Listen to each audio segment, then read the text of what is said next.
Les producteurs de porc, ça fait plus de 40 ans qu'on dessert, qu'on a développé des relations avec les Japonais, le Japon.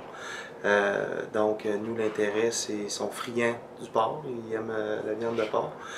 C'est un peuple qui est rigoureux, respectueux, et qui a certaines exigences. Puis les producteurs de porc sont fiers de respecter leurs valeurs et leurs exigences. Puis notre savoir-faire, on est capable de leur livrer, leur donner ce qu'ils ont besoin comme produit de haute qualité. Bien, les producteurs de porc du Québec, la Fédération se soucie et chapeaute des programmes de contrôle comme AQC, Assurance Qualité.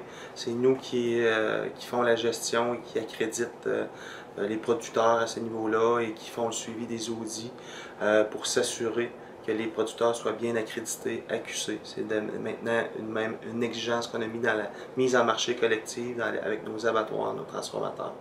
Donc, ces préoccupations-là puis ces exigences-là, on a développé ça avec des clients comme le Japon, qui nous demandait certaines exigences, la rigueur dans nos procédés, puis la qualité du produit.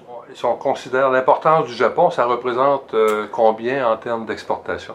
En exportation, c'est le deuxième plus grand acheteur de porc après les États-Unis. Les Japonais sont nos deuxième plus grands clients. Puis c'est des acheteurs, comme on disait, un peuple qui est, on peut dire, riche, qui est soucieux d'acheter des produits de qualité. Donc nous, on est au rendez-vous et ça fait une certaine valeur ajoutée pour le produit, puis le savoir-faire des producteurs ici au Québec. Est-ce qu'il y a des particularités bien spécifiques sur le marché japonais, par exemple? Ben, on connaît, les Japonais sont friands de la longe. C'est une partie du porc qu'ils aiment beaucoup. Les producteurs avec les transformateurs se sont spécialisés pour livrer et répondre aux exigences des Japonais. Dans le temps, on a développé justement des procédés qu'on appelle le chill, ou du porc frais, qu'on peut retrouver sur les tablettes au Japon. Donc, c'est un procédé de réfrigération qui garde la viande fraîche à un certain degré, qui assure une qualité optimum. Pour avoir accès aux acheteurs japonais au fil du temps, les entreprises de transformation ont des agents maintenant. La plupart ont des agents, des employés, des bureaux sur place. Donc, dans un souci de bien desservir les Japonais, on s'est occupé. De même qu'on pourrait même mentionner le gouvernement du Québec qui a développé des bureaux là-bas et qui sont en soutien pour les entreprises puis le secteur porcin pour développer des relations stables et de longue durée. Qu'est-ce qu'il y en est de la traçabilité pour le porc au Québec? Bien, la traçabilité se fait à plusieurs niveaux. Ici au Québec, primo, on a une mise en marché collective. Donc, à la base, tous les bâtiments sont identifiés, numérotés, et ils sont assignés maintenant à un abattoir. Ensuite de ça, il peut y avoir un autre type de traçabilité qui est faite par les abattoirs, où lesquels il y a un suivi par les tatous et les sites de production des producteurs. Donc, sur ça, aux acheteurs japonais, on est capable de donner des réponses à ça. Bien, la concurrence, c'est le marché, puis c'est d'être à l'écoute des besoins. Donc nous, on continue, comme dans le passé. Ça fait 40 ans qu'on est là, on a développé des relations avec eux. On a quand même été en mesure de répondre à leurs besoins, à leurs préoccupations.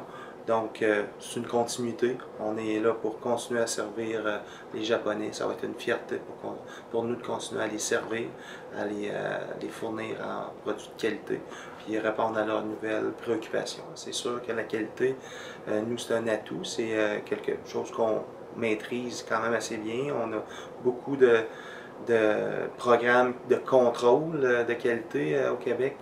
Donc, de le faire connaître aux Japonais, c'est un plus.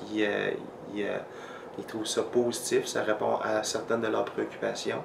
Oui, d'en faire la promotion au Japon, c'est important. Et on travaille dans le temps aussi. C'est pour ça qu'il s'est développé des bureaux avec des personnes sur place. Comment on voit l'avenir, les relations Québec-Japon? C'est une relation, c'est toujours à entretenir, il faut cultiver ça. Mais je vois d'un bon œil nos relations parce qu'on a des valeurs communes. Je crois qu'on devrait maintenir des relations porteuses dans le futur.